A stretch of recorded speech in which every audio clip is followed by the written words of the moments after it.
It's the end of the school year, which means summer is just right around the corner here in Cincinnati and across the Buckeye State of Ohio. And boy, we got some interesting matchups this weekend going into next week. Both baseball teams take on the Big Apple this weekend as the Reds host the Yankees and introduce some new stars and some new uniforms to the Queen City. And on the other side, the Guardians head to New York to face the Mets and some of their former stars in what should be a great matchup culminating in a Sunday night baseball game in a couple of days. Elsewhere, Hell is Real is going to be back at TQL Stadium as FC Cincinnati hosts Columbus Crew for what should be a great matchup between two potential playoff teams later this year. A great culmination and once again a great addition to one of MLS's best rivalries for this weekend.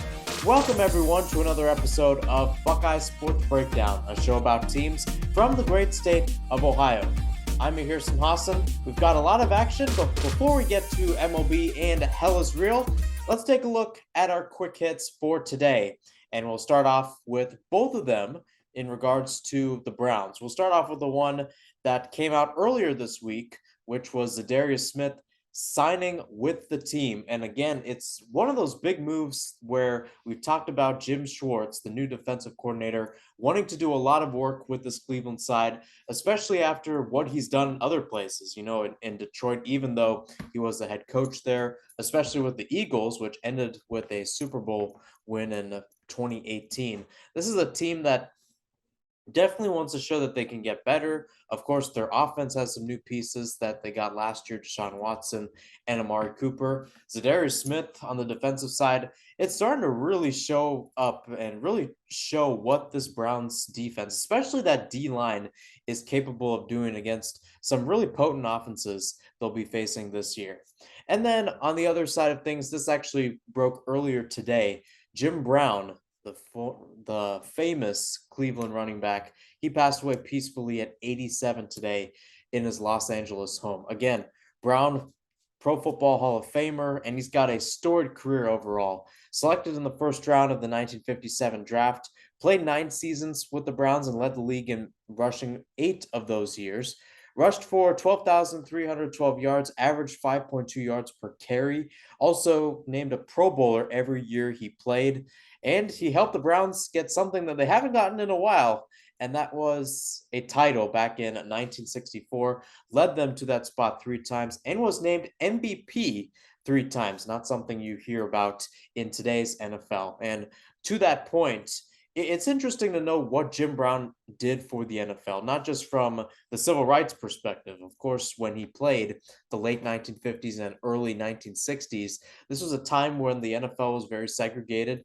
And it also kind of goes with the pairing that running backs at the time were almost treated like how wide receivers are today. They were that anchor of the team. And in some ways, they were actually better than the quarterback in some ways, just knowing how many times the teams ran the ball overall. I mean, it even happened when Jim Brown was playing. He rushed for more than 1,000 yards in 7 seasons, including 1,527 in get this, a 12-game season. 12-game season, which is incredible. And then 1,863 in a 14-game season. So these are quite impressive numbers, even in today's NFL, which has gotten more offensive over the years. It's amazing to what Brown has done for the history of the NFL, for the history of civil rights overall. It's just absolutely amazing. And again, credit to him on a great career, credit to him on a great life, and may he rest in peace. So now on to baseball, and we'll talk about the Reds. Again, I put out my episode on Saturday. Well, I recorded it on Saturday, and then it ended up being released on Sunday. I don't know why. There was a problem with YouTube, I suppose. But nonetheless, since I last talked on Saturday, the Reds went 2-3. They went 2-1 in Miami, 1-1 since that Saturday morning episode, and then went 1-2 in Colorado earlier this week. And again, my biggest thing is I wanted the Reds to take at least maybe sweep Miami or at least win the series against Colorado, because when you look at the standings overall, these are teams that are very close to the Reds. And for me, when I think about the Reds wanting to be a playoff caliber team, you have to be able to win those series. You have to be able to sweep them, really make a statement, even although it is on the road. You still have to make that statement overall because that's what the MLB is, and that's just how the MLB functions overall. Even though, yes, it has gone from 4 teams in the playoffs to 6, and during the COVID year, it ended up being 8. This is still the MLB, and there's a fine margin when you look at teams wanting to make the playoffs and overall be successful this year.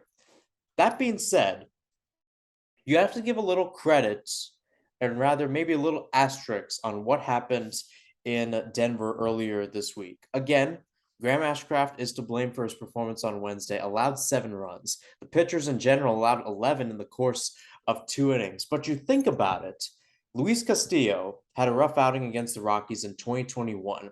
This is according to Nick Kirby, who's done work with Chatterbox Sports, and then John Sadak relayed this information on Wednesday's broadcast. Just the idea that when you look at how pitchers played over the course of a year, that one outlier tends to happen when the teams are a mile high in Denver. So you never know overall on what the Reds can do. And maybe it's a sign that this team can get better when you look at their schedule ahead, when they've got the Yankees coming into town and then afterwards a 4-game series against St. Louis.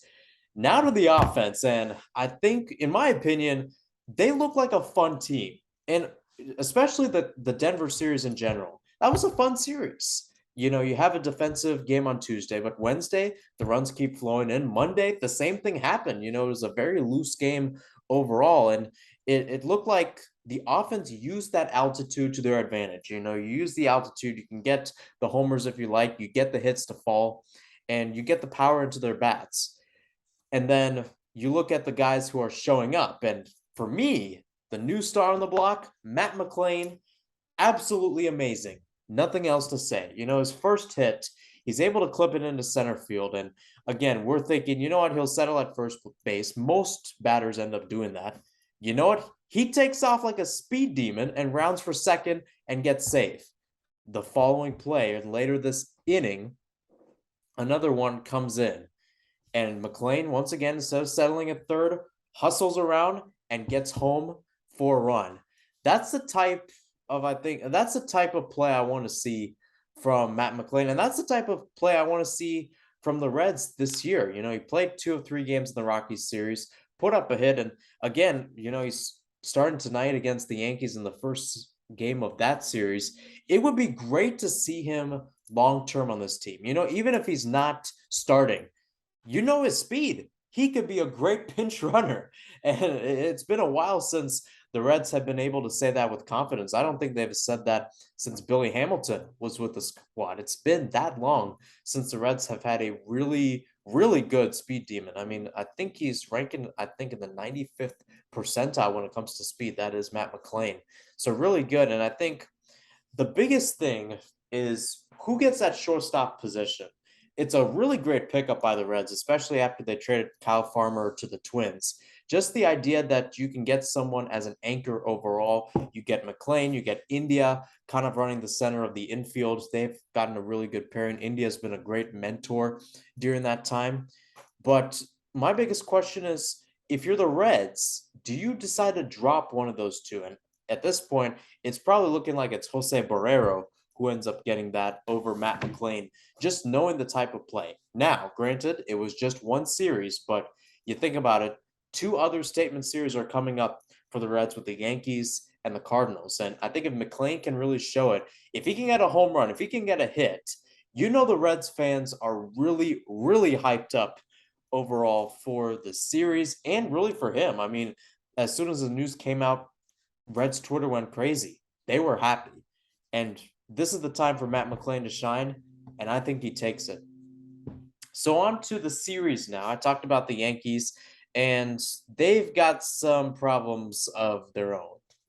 Yeah, they've done pretty well. Don't get me wrong. They've been 5-2 as they took the series at home against the Rays, the best team in baseball right now, and they won 3-1 against the Blue Jays. Again, really good results, but you have another asterisk over there, and I think some of that could be amounted to what could be considered cheating between these two sides, and rather in that case, Yankees. Because on Monday, you may have noticed this, but when Aaron Judge was up to bat, he was doing a little side eye towards the first base line, maybe looking towards the first base coach.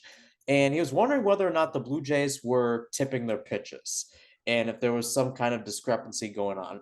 The pitcher later found out, the Blue Jays pitcher that is, found out that he was later tipping his pitches from one of his staff members.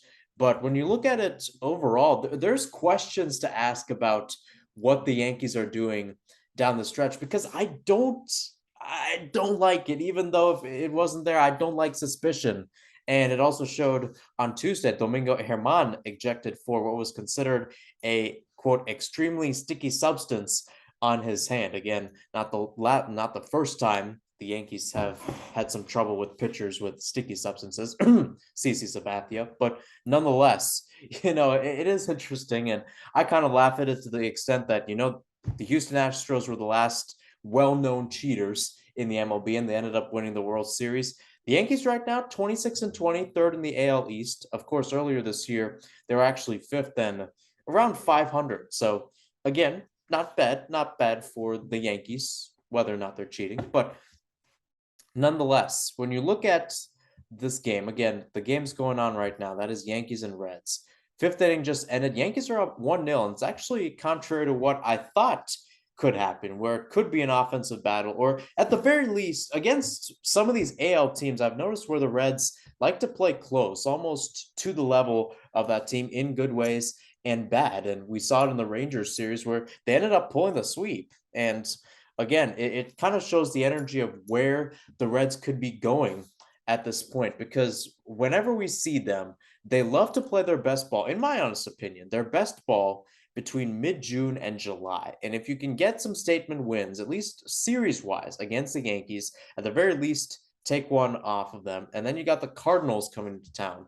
That is a Cardinals side that is not the best. Again, 19-26, very similar to the Reds, who are 19-24, but at the same time, really handed it to the Brewers earlier this week and actually beat them 18-1. Ended up winning that series 2-1, and then took game one against the Dodgers yesterday, 16-8. So this is again another Cardinals team that has been low earlier in the season, but they're starting to pick it up later on. Speaking of which, one of those other teams that could be on that trajectory are the Cleveland Guardians. Since Saturday, they've been 3-2, came back to win that series against the Angels. I talked about it last week with the idea that it is a statement win overall. You can check out the podcast right here on YouTube. And then they followed it up with a 1-2 result on the road against the White Sox. Again, much more confident after the episode on Saturday. And again, when you look at how the Guardians have played, it is interesting to see what happens this weekend in the Big Apple. I think they have also started playing as well. Middle of the fourth right now, Guardians are up 4-0. So it's interesting to see where this team lies in terms of confidence, especially knowing this series has a lot of history. Of course, Francisco Lindor used to be the shining jewel for the Cleveland Indians at the time.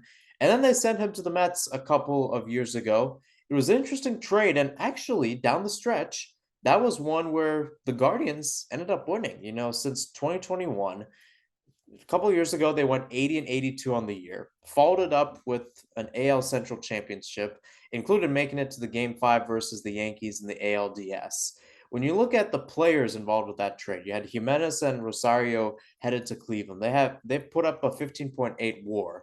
And then on the other side, Lindor and Carrasco only 9.9.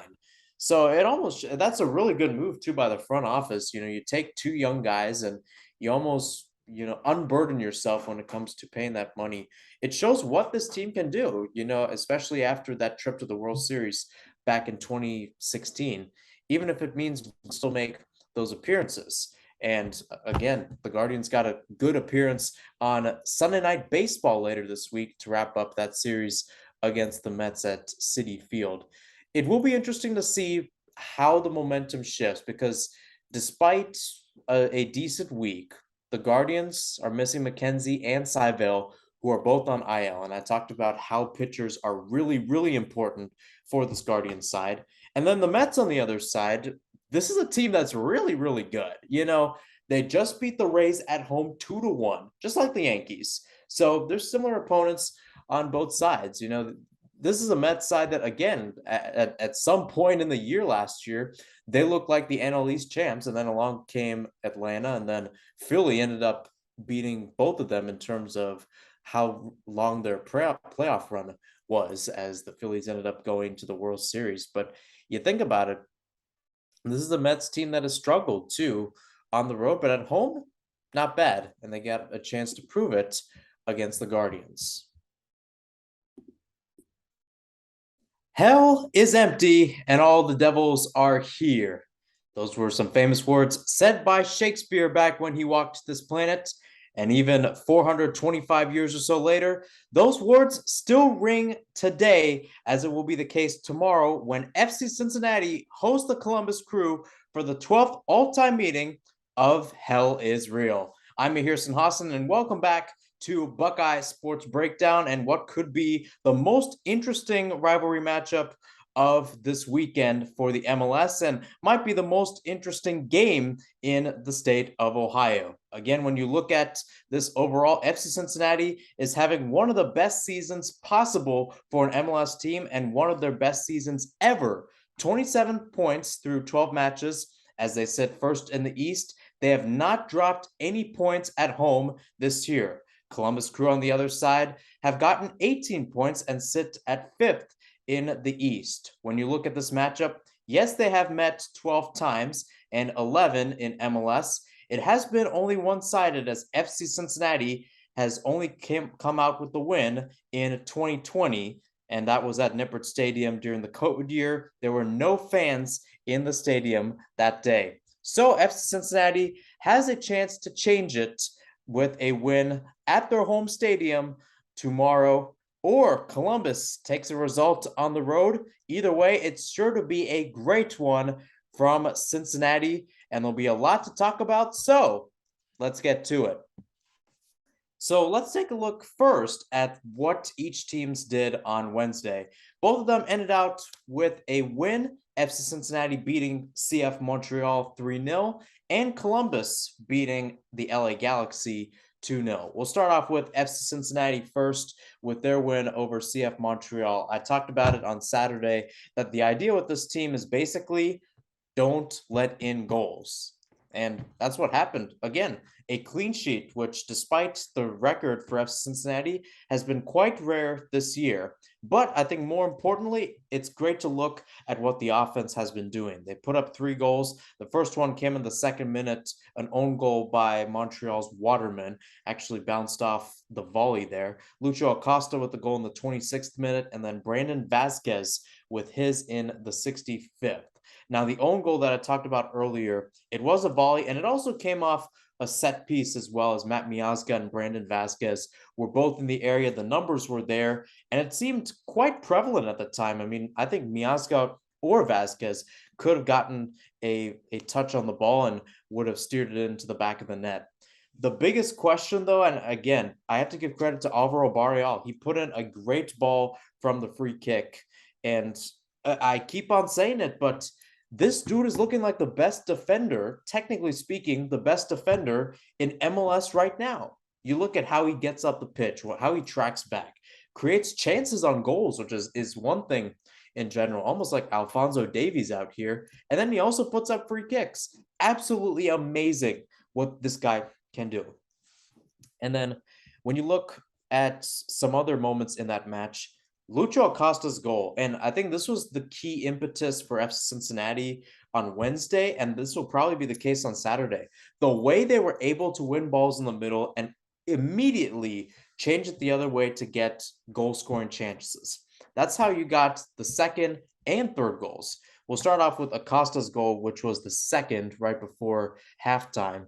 And it was a great win up the field by Ian Murphy, who, oh, by the way, is playing center back in that one. Absolutely deserved the assist to take it off the feet of the Montreal player and then just play it through to Acosta. Just stays with it, and I think more importantly, just has the command. I mean, when you're playing in that home stadium where TQL has absolutely become a fortress in the course of these past couple of years. It's been absolutely incredible in the way they have created them. Speaking of creating a lot of chances in that regards, Dominic Baji also doing pretty well. Two good chances in the first. He started alongside Vasquez in the forward position.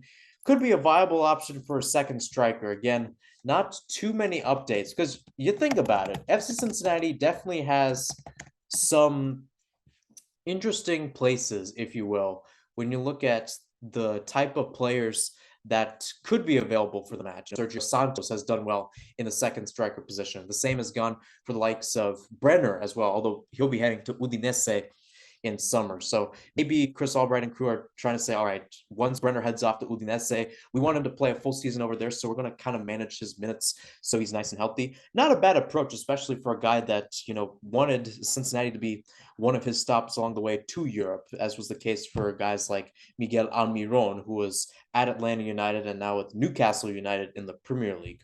But nonetheless, back with Cincinnati, pretty relatively easy day for Celentano, but I think the one key I've seen in the way FC Cincinnati allows goals is the way that the players on the opposing sides cross the ball into the box, and then the guys in the middle, whether that be a cam, whether that be a striker, they're able to finish it in the run of play.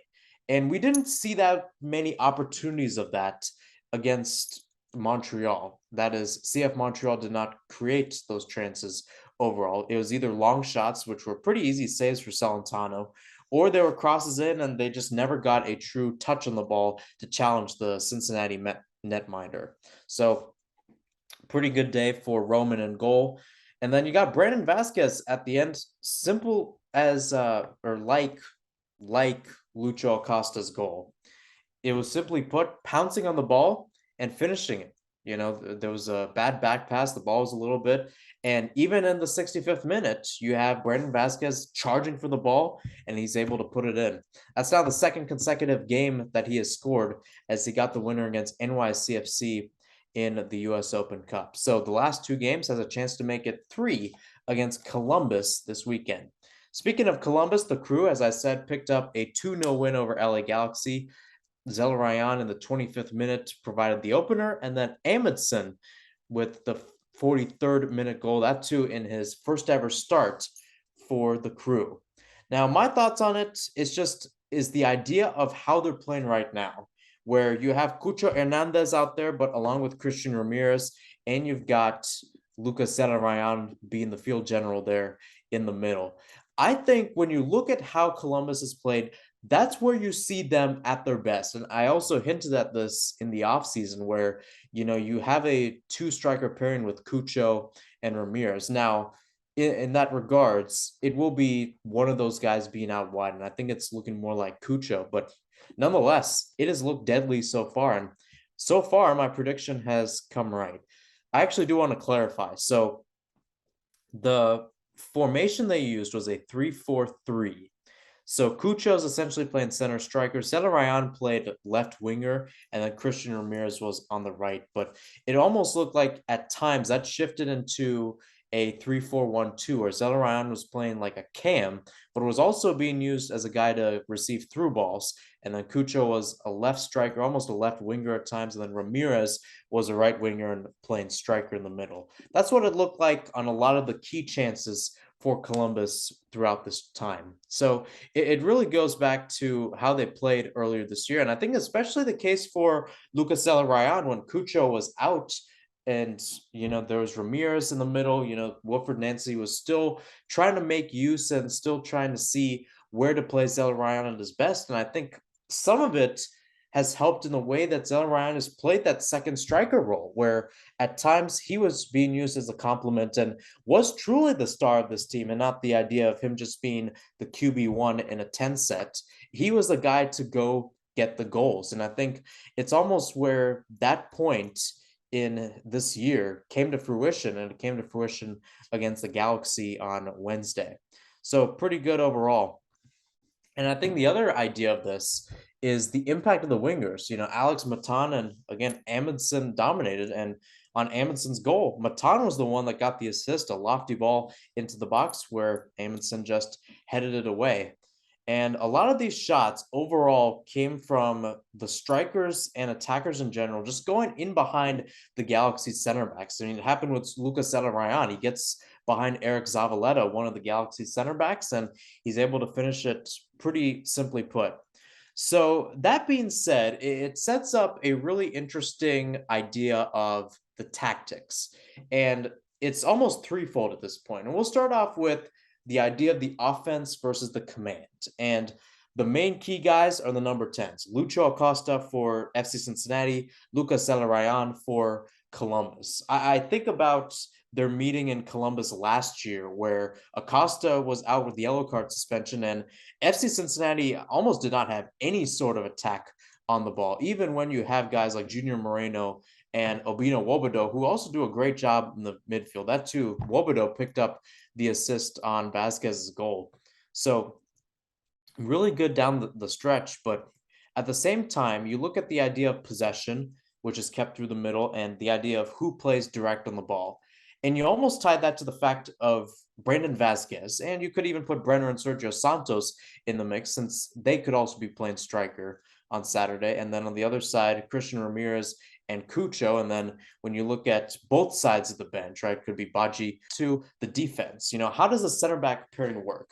Yerson Mosquera for FC Cincinnati did not play in that matchup on Wednesday. He was able to take the day off, and he's started to play well in his own respect since making the trip from Wolves in the Premier League.